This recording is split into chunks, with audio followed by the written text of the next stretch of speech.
छत्तीसगढ़ में बीजेपी और कांग्रेस के बीच में फिर से जुबानी जंग देखने को मिल रही है। पूर्व मुख्यमंत्री भूपेश बघेल ने एक सोशल मीडिया पर पोस्ट किया जिसपे उन्होंने गृह मंत्री को लेकर कुछ कोटेशन लिखे, जिसमें उन्होंने ये भी लिखा कि तड़ीपार को राष्ट्रीय अध्यक्ष के साथ में गृह मंत्री बनाया गया है। इसको लेकर संतोष पांडे बीजेपी के सांसद ने पलटवार किया है। उन्होंने ये भी कहा कि इससे पहले भी लगातार भूपेश बघेल इस तरीके से निचले स्तर पर बयानबाजी करते रहे हैं।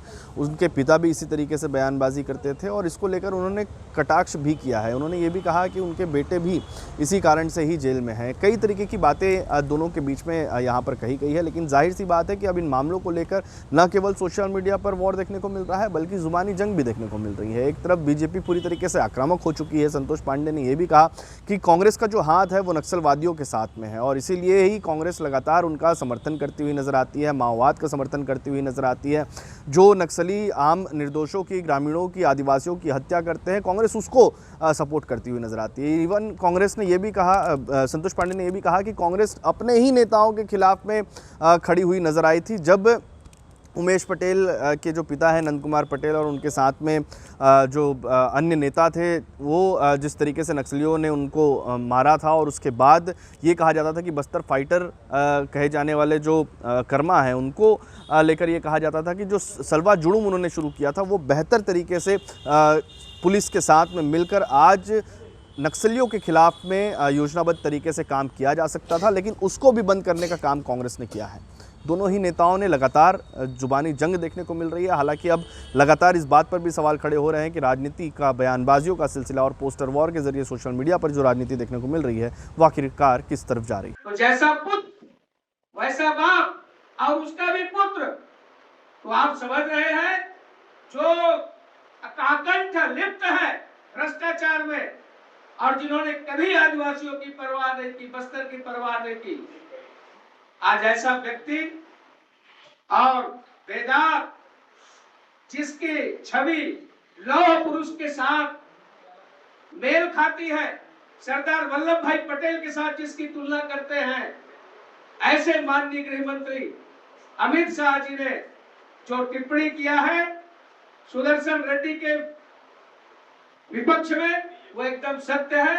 आज यही बातें कहने के लिए मैं आप सबके सामने उपस्थित हुआ। छत्तीसगढ़ में भाजपा के कई प्रकोष्ठों के प्रदेश प्रकोष्ठ अध्यक्षों ने आज पदभार ग्रहण किया है। विधिवत पदभार ग्रहण में आज रैलियों के रूप में भाजपा कार्यालय के प्रदेश दफ्तर पहुंचे और इस दौरान में भाजयुमो महिला मोर्चा के साथ में अनेक मोर्चा और संगठनों के जो अध्यक्ष थे उनको यहाँ पर पदभार दिलाया गया। इस दौरान में कई दिग्गज नेता भी, मंत्री भी इस कार्यक्रम में शामिल हुए और बड़ी संख्या में महिलाओं और युवाओं की जो कार्यकर्ताओं की भीड़ थी वो भी देखने को मिली है। जाहिर सी बात है, संतोष पांडे ने जिस तरीके से कहा कि आज जिस तरीके से ये नई टीम का गठन हुआ है और प्रदेश में ये टीम जो है वो बेहतर तरीके से आने वाले दिनों में काम करती हुई देखने को मिलेगी। इसके साथ में ही अन्य नेताओं ने भी उन्हें, उन सभी लोगों को शुभकामनाएं दी और इसके साथ में ये दावा किया कि आने वाले टीम में नई ऊर्जा और नए कलेवर के रूप में छत्तीसगढ़ में भाजपा के जो कार्यकारिणी है, कार्यकर्ता हैं, वो काम करते हुए नजर आएंगे। छत्तीसगढ़ में ट्रेन में एसी ठीक करने के दौरान में एक युवक जो एसी ठीक करने के लिए पहुंचा हुआ था उसकी तार से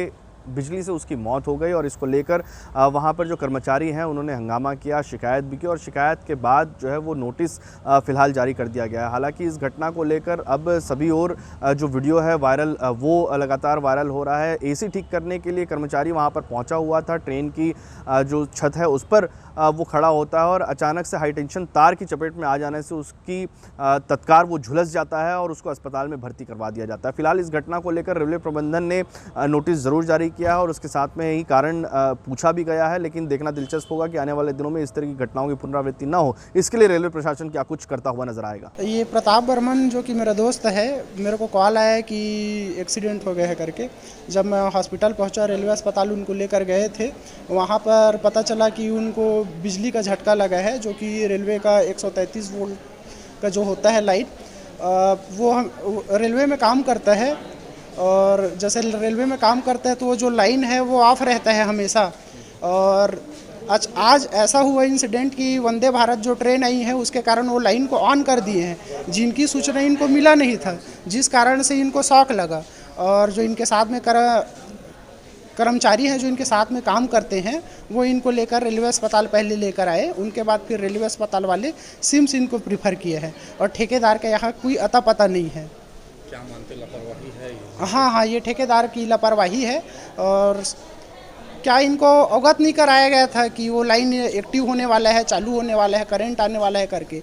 इनको पता नहीं था, ये अपने काम में व्यस्त थे। अपना पूरा परिचय बताइए। मेरा नाम अरुण सोनवानी है, मैं यहीं बिलासपुर में रहता हूँ। छत्तीसगढ़ के एक युवक ने 40 लाख पाने के लिए ही अपने ही मौत की साजिश रची और उसके बाद अपनी गाड़ियों को, कपड़ों को एक नदी के किनारे छोड़कर वहां से फरार हो गया। जब पुलिस ने छानबीन की तो छानबीन करने के बाद पता चला कि युवक जिंदा है। इंस्टाग्राम से उसकी जिंदा होने की, उसकी एक्टिविटीज़ की पता पुलिस ने लगाया और उसके बाद पुलिस ने जब उसे गिरफ्तार किया तो उसने इसकी पूरी जानकारी दी कि 40 लाख रुपए उसके परिवार को बीमा की राशि के रूप में मिलने वाले थे। इसलिए ही उसने इस पूरी अपनी ही मौत की जो खबर थी वो फैलाई थी। मौत का जो पूरा प्लान है वो यहाँ पर बनाया था ताकि 40 लाख रुपए उसके परिवार वालों को मिल सके। आर्थिक तंगी को लेकर उसने वजह बताई कि उसने इस तरीके की घटना को अंजाम दिया है। पूर्व सीएम भूपेश बघेल के बेटे चैतन्य बघेल को राहत अब तक नहीं मिल सकी है। 1 महीने से ज़्यादा का वक्त बीत चुका है और फिर से उन्हें 14 दिनों की रिमांड कोर्ट ने दे दी है। जब आज सुनवाई के दौरान में उनको फिर से कोई राहत नहीं मिली, कोर्ट ने अग्रिम